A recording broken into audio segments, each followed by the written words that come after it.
पर उपस्थित सम्मानित नेतागण और इस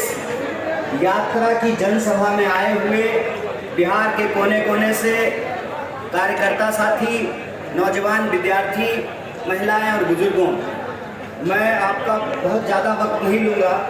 क्योंकि हमारा आगे का कार्यक्रम ये है कि यात्रा अपने तय कार्यक्रम के अनुसार मार्च करेगी और हम लोग मुख्यमंत्री जी से मिलने का प्रयास करेंगे। वो मिलेंगे कि नहीं मिलेंगे ये उनके ऊपर है, लेकिन हम पलायन रोको नौकरी दो यात्रा के माध्यम से विभिन्न जिलों से गुजरते हुए जो मांग पत्र लेकर के आए हैं, जो प्रभावित वर्ग के लोग हैं, लगभग 1 लाख प्रभावित नौजवानों से इस यात्रा के माध्यम से हम लोग जुड़े हैं और इस यात्रा के प्रेस कॉन्फ्रेंस में लोगों ने आकर के अपनी बात रखी है, जो प्रभावित वर्ग के लोग हैं। और यह यात्रा एक हद तक कम से कम एक कोशिश तो जरूर है कि बिहार के भीतर जो जन समस्याएं हैं उसका जन संघर्ष बनने का जो है एक अवसर प्रदान किया है। तो इस जन संघर्ष के माध्यम से हम अपनी बात, बिहार के लोगों की हक की बात बिहार की सरकार और बिहार के मुखिया को बताने की कोशिश करेंगे। और दूसरी बात कि आज का तारीख ही पटना के लिए क्यों चुना गया है। आज का तारीख पटना के लिए इसलिए चुना गया कि आज महात्मा ज्योतिबा फूले की जयंती है और महात्मा ज्योतिबा फूले कहते थे कि शिक्षा के बिना बुद्धि का नाश होता है और बुद्धि के बिना नैतिकता का नाश होता है, नैतिकता के बिना विकास का नाश होता है और विकास के नाश से धन का नाश होता है और धन का नाश होने से जो बहुजन वर्ग के लोग हैं, जो बहुतायत लोग हैं, उनकी तबाही आती है, उनका भारी नुकसान होता है। तो महात्मा ज्योतिबा फूले शिक्षा पर जोर देते थे और कहते थे कि बहुतायत लोगों के लिए, समाज के जो गरीब लोग हैं, शोषित लोग हैं, पीड़ित लोग हैं, उनका कल्याण शिक्षा से हो सकता है, इसीलिए उनको शिक्षा पे जोर देना चाहिए। लेकिन आज शिक्षा की हालत ये है कि जो शिक्षण संस्थान है उस पर लोगों को भरोसा नहीं है, जो सरकारी शिक्षण संस्थान है, और उसमें जो पढ़ने वाले लोग हैं जिस तरीके से वो पढ़ते हैं कि वो मजबूर हैं शिक्षा की कमी के चलते पलायन करने को लेकर के। जब शिक्षा नहीं मिलेगी तो रोजगार भी नहीं मिलेगा और जब रोजगार नहीं मिलेगा तो परिवार और समाज का विकास भी नहीं होगा। और ये शिक्षा की कमी, रोजगार की कमी, कानून व्यवस्था की कमी आज इस राह पर ला करके खड़ा किया है कि भारी संख्या में लाखों लोग बिहार से पलायन करते हैं, अपनी जरूरत को पूरा करने के लिए दूसरे राज्यों में जाते हैं। और यह जो पलायन है इसके बारे में याद रखिएगा कि ये सिर्फ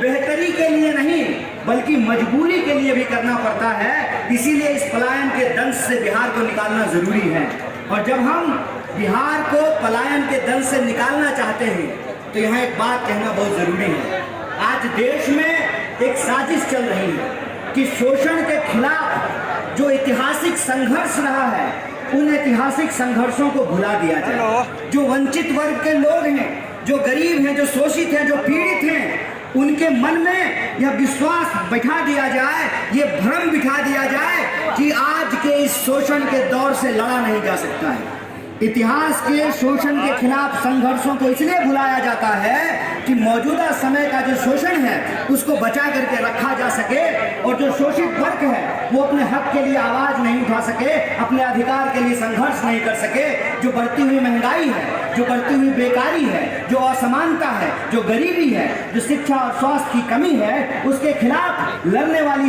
जवान जो है वो मुखर ना हो पाए, वो बुलंद ना हो पाए। इसीलिए इतिहास के संघर्ष को भुलाने की कोशिश की जाती है। इसीलिए मैं आपको बता दूं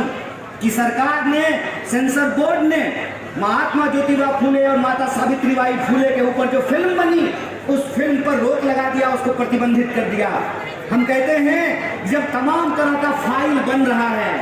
पता नहीं केरल फाइल, लंदन फाइल, कौन कौन सा फाइल बन रहा है, तमाम तरीके की सरकार की प्रोपेगेंडा फिल्में जो बन रही है, तो महात्मा फूले और ज्योतिबा फूले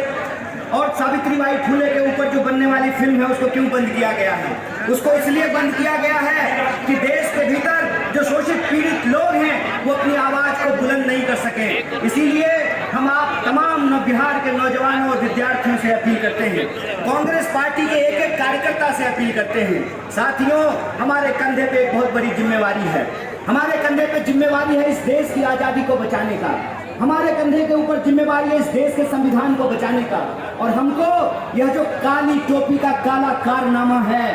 इसके खिलाफ व्हाइट टी शर्ट पहन करके, न्याय योद्धा बन करके, संविधान सेनानी बन करके हमको अपने आजादी की रक्षा करना पड़ेगा। इसलिए बिहार के देश के भीतर अगर कहीं कोई अन्याय होगा